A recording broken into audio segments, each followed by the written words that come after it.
Hey guys, so I know a lot of people have been thinking and asking, how is Righteous Fire after it got changed, and does it still have enough damage? How is the Righteous Fire against the Blighted maps? How is it against single target? How is it for the clear speed?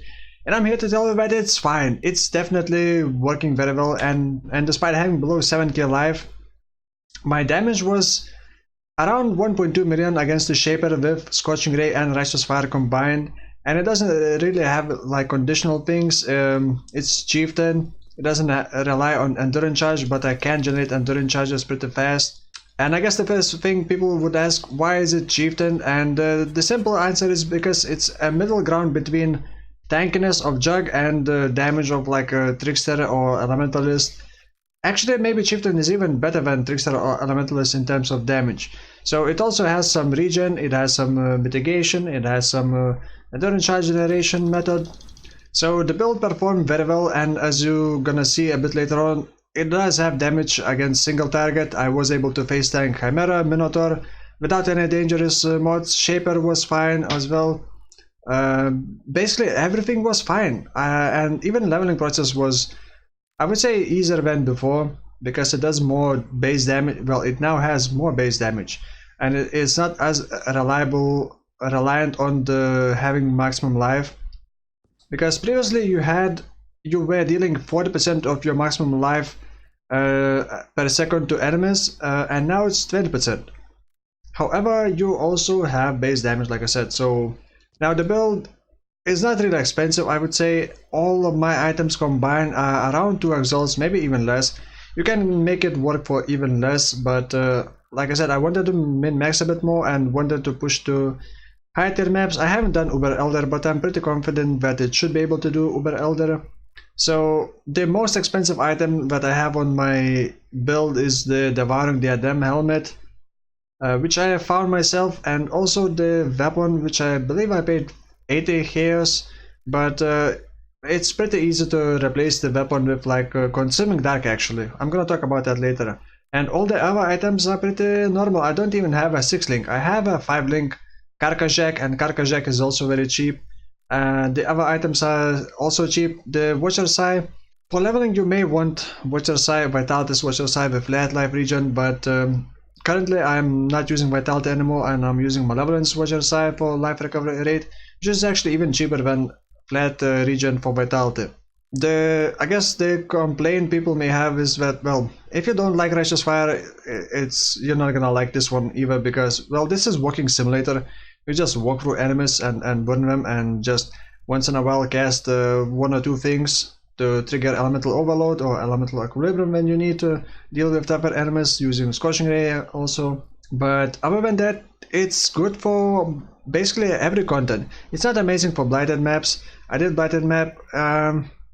It works alright, the damage is alright, it doesn't have enough coverage, I guess, and the damage is not as instant, and you would probably want more instant damage, but the damage was fine.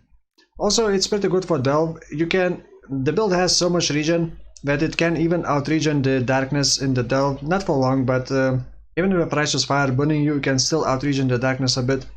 So it works well for Delve as well. I also do have level 21 Val Righteous Fire, and you don't need quality, but level 21 gives extra radius. I also have increased AoE crafted mod on Amulet, and that gives me another extra radius. Overall radius is pretty massive when you use Carcass Jack, but Carcass Jack is not really necessary. You could go with more life, but maybe not with Calm's Heart, because you would probably not have enough sockets for that. So my Scorching Ray and Righteous Fire actually has almost the same amount of damage.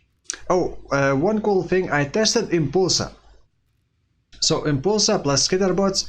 Skitterbots shock the enemies, Inpulsa explodes enemies, and Righteous Fire kills them. So Righteous Fire kills enemies, they explode, they hit other enemies, they apply Elemental Equilibrium for Righteous Fire to deal even more damage against them. So it's very nice automated effect, and I will definitely be doing more stuff with Inpulsa, but Inpulsa of course is also more expensive, but Inpulsa is less damage in the end, because it doesn't really provide any damage for a single target.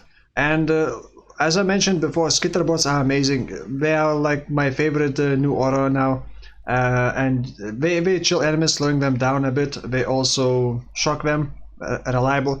Actually, the shock may not be as reliable because you do get two Skitterbots. One is shield, one is shock, and sometimes we just split and try to go next to different enemies. So it's not very reliable, but we are pretty fast, and you only need the shock like against single target, and you're gonna have that all the time. Another thing, I'm using new rings. They are called Vermilion rings, and they provide up to 7% increased maximum life as implicit. So next I'm gonna talk about my items, leveling items, skills, links, passive skill tree, pantheon powers, bandit rewards, and all the timestamps will be in the description as well as links. So let's get into this. So my items, this one, I believe this scepter costed me about 40 years. Sorry, 80 years, about 80 years. So, but it can be much cheaper. I just wanted to push my build to, I guess, higher end.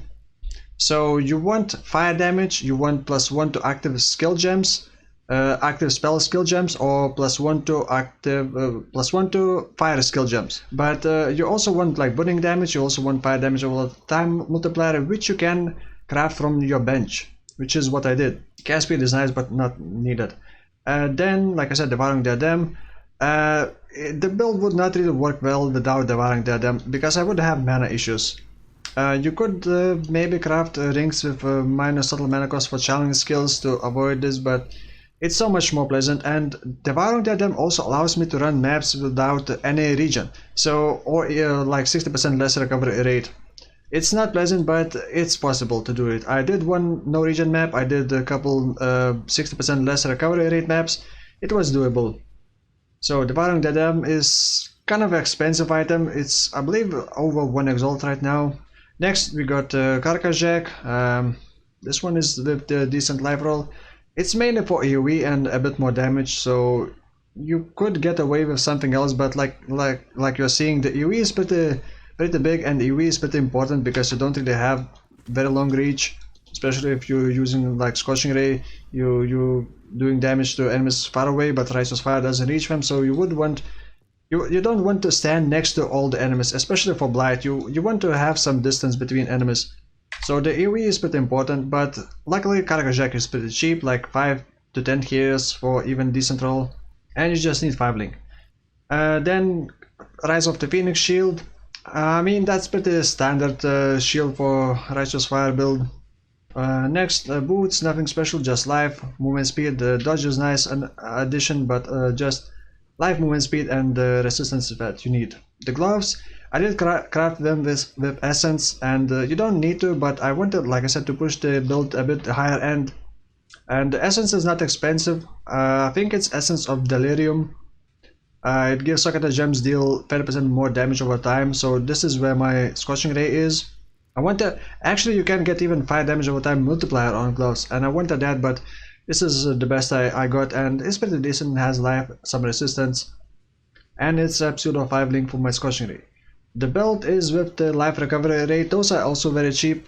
All you need is flat life and increased life recovery rate, and then resistances if you can get, so it's not expensive. Rings also, like I said, just get the base, get the flat life, get resistances, and you're good. The amulet, marble amulet, because implicit gives life regen. This one can be pricey if you also need attributes. I did need 29 dexterity, and luckily rolled 31 all attributes, which is even better. But basically just life resistances, and you want open prefix to be able to craft increased AoE, because this 7% is enough for me to get an extra radius with all the other skillings that I have. And then for flask, just 1 life flask, ruby flask to reduce the elemental damage taken from the Righteous Fire. Then granite for a bit of tankiness, sulfur flask for, well, a bit of damage, and consecrated ground also gives you regen, which is nice, and quicksilver. Now the leveling items that I used was ash collar, the oak. I used the armored hooves for leveling. It's pretty nice, and actually it's very cheap, like I believe 15 years, maybe even less now. And then I used fire ring for damage, Kikazaro for a bit regen. Actually I was using Consuming Dark, and mainly because it just gives damage and gives +1 to fire spell skill gems, which is great. And there are more items, more leveling items that you would want to use or could use. But also you may want to check my previous video on how to run Righteous Fire from level 24. But basically you just need the Vitalities, which are side for flat life regen per second. So next, skills and links, and the Righteous Fire is linked with efficacy, increased AoE, elemental focus, and burning damage. And I do swap against bigger bosses, increased AoE with conk effect. As you can see, the AoE is still pretty decent because of Carcass Jack. But next, my auras inside the Devouring Diadem are Purity of Fire. It doesn't need to be very high level. If you can get level 21, that would give you another +1 to maximum fire resistance. But it's an overkill. Then Malevolence, of course. Skitterbots, of course. They are amazing. And Flame Dash. Also have Orb of Storms linked with increased crit strike and curse on hit flammability. This is mainly to trigger elemental overload. I wanted more reliability of triggering elemental overload, and I currently have, I believe, 14, almost 15% chance to crit with Orb of Storm, so it's pretty decent chance to trigger elemental overload, and it is reliable enough. Then Scorching Ray inside the gloves, linked with elemental focus, burning damage, and actually it should be efficacy instead of control destruction. Efficacy is slightly bit more damage, and skill effect duration can also help a bit. Then other links, I got 1 casting damage taken linked with Desecrate and Immortal Call. This one is mainly to create corpses for Devouring Diadem to consume and heal me, because when Devouring Diadem triggers every 5 seconds, it heals my life and ES and mana, I believe. Then another casting damage taken with Spirit Offering and Frostwall. Frostwall is actually very nice to protect you against projectiles like porcupines exploding. It just you get hit, you make the wool, and the other projectiles don't hit you. So it works very well. Also, Spirit Offering destroy corpses, destroying those other flying projectiles, so it can also be useful. Now I should also mention the anointment on the amulet. It can be any if you can afford golden oils. You may also want to get this one. This one is not that expensive, but it's around 1.5 exalts to get those oils, and you could have more reliable way of generating endurance charges. But since I don't really rely on the endurance charges, and I didn't take the max endurance charges node, this one is not that either. So in the end I decided to go with this one. This one will cost you around 30 years. The black oil I believe is 10 years. The other ones actually maybe even less than 20 years. And this one gives fire damage over time multiplier, elemental damage, which is nice. So it's kind of a small boost in damage. Now the rest of the passive skill tree, and I'm gonna start with the Ascendancy nodes. First I took this one, just damage. Then I got this one for regen sustain, I believe. Actually no, I think I went with the damage first. This one, the Orb of Storms, when it hits, it has a chance to cover enemies in ash. It doesn't need to be fire damage. It can be any damage. When you cover enemies in ash, enemies take 20% increased damage and are 20% slower. So it's also nice. Then Tassalio for regen, and also you don't need to worry about fire resistance anymore at all. You do still need to properly cap it, but I'm just saying that it gives so much fire arrest that you probably won't need to worry about getting more. A bit of resistance, mitigation, and life recovery rate is also very nice if enemies hit you with fire or physical damage. And then lastly I decided to take that one, but I don't know, if you use totems, if you maybe use Scorching Ray totems, maybe take this one. This would give you more mitigation, because I'm not really using endurance charges, so this one is not that great. But it does provide me a method of generating endurance charges. Basically, this one would not work well with channeling skills, because if you channel, you only generate one charge. You have to chance to generate, so you kind of have to spam it, and it's pretty fast to generate it, so it's not that bad. And then the rest just get life, regen, unwavering stance, maximum fire arrest, and then fire damage over time multiplier. You may want to get damage first, you may want to get more life first. I'm not playing hardcore, so I don't really care about possibly dying. Maximum fire arrest first, as soon as possible I guess. Dual socket for Watcher's Eye if you can afford that. And then start getting damage, because you will want some damage as well early on. And then get AoE as soon as possible, because early on the Righteous Fire AoE is very small. Then while traveling get elemental equilibrium, but make sure you don't have any flat fire damage to spells, or otherwise your orbital storms would hit with fire and mess up elemental equilibrium. And yeah, elemental overload, get dex if you need. You're probably gonna need dex. And just go to the witch area to get more damage, more AoE. The pantheon powers. Once you take unwavering stance, you can switch from Soul of the Brine King to Soul of Arakali.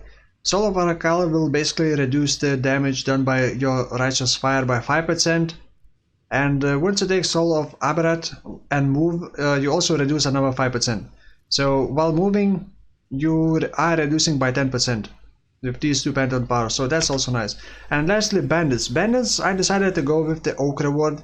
Oak Reward gives 1% life recovery, life regen per second, and some physical damage mitigation. It's not much, but I don't think that is gonna break the build if you go with the 2 passive points as a reward, so it doesn't really matter, I think. And yeah, I think that's about all. Yeah, people been saying that I keep forgetting to mention that I'm streaming, and if you want to know how my builds are doing, you can hop onto my streams on Twitch. Links are in the description. And that's gonna be it. The next build will most likely be with Inpulsa, Spark and Poison. But I want to keep this kind of a secret until I start doing it. So for now, thank you for watching and I'll see you soon. Bye bye.